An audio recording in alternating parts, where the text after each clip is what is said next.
Alright, so here's a quick note on the Big G here. It's been a long while since I worked on this guy.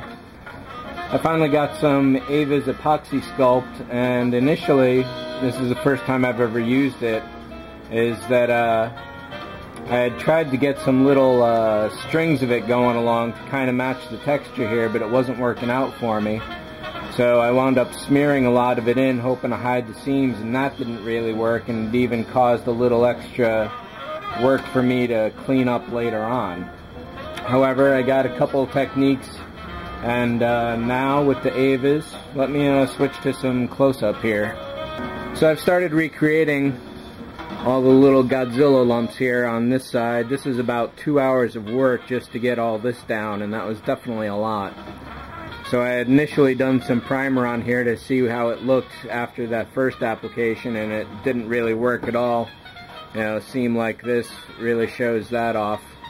But once I got the technique of the Avas down, I started getting some really good results here, and now I just got to do it all along this entire leg, this section of tail, of course this leg, each wrist, each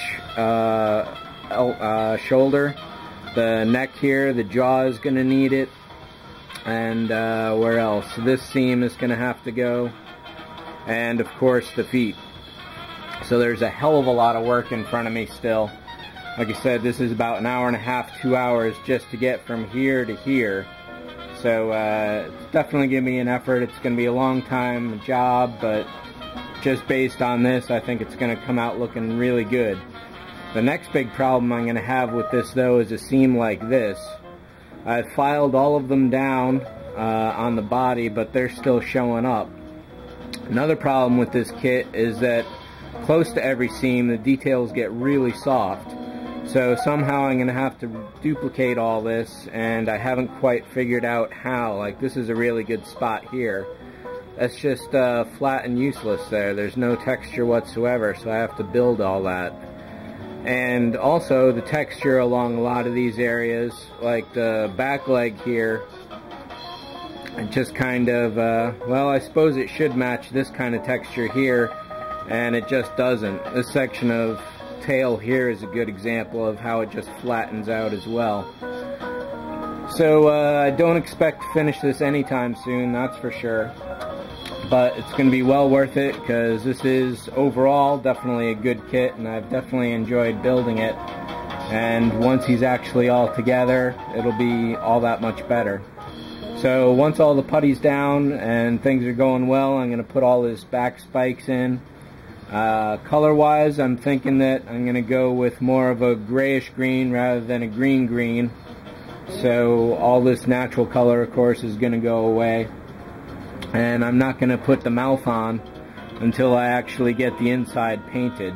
So that's going to be a little ways away, and then I can just put like some cotton in there or something to protect it from all the primer that's got to go around to fix up those seams. So I guess that's pretty much it for this guy for now. I don't think I'll finish him in the next 6 months, just based on all the other work I've got going on. But stay patient. If you ever have a chance to get one of these, it's a great size kit, and I recommend it, but it does have a lot of work needed. So just keep that in mind. If you do get one, I mean, you could just throw it together. I think I did all this in half an hour. So it certainly goes together fast. It just comes down to the finishing, which is really 90% of the entire build. So that's pretty much it. Thanks for watching. See ya.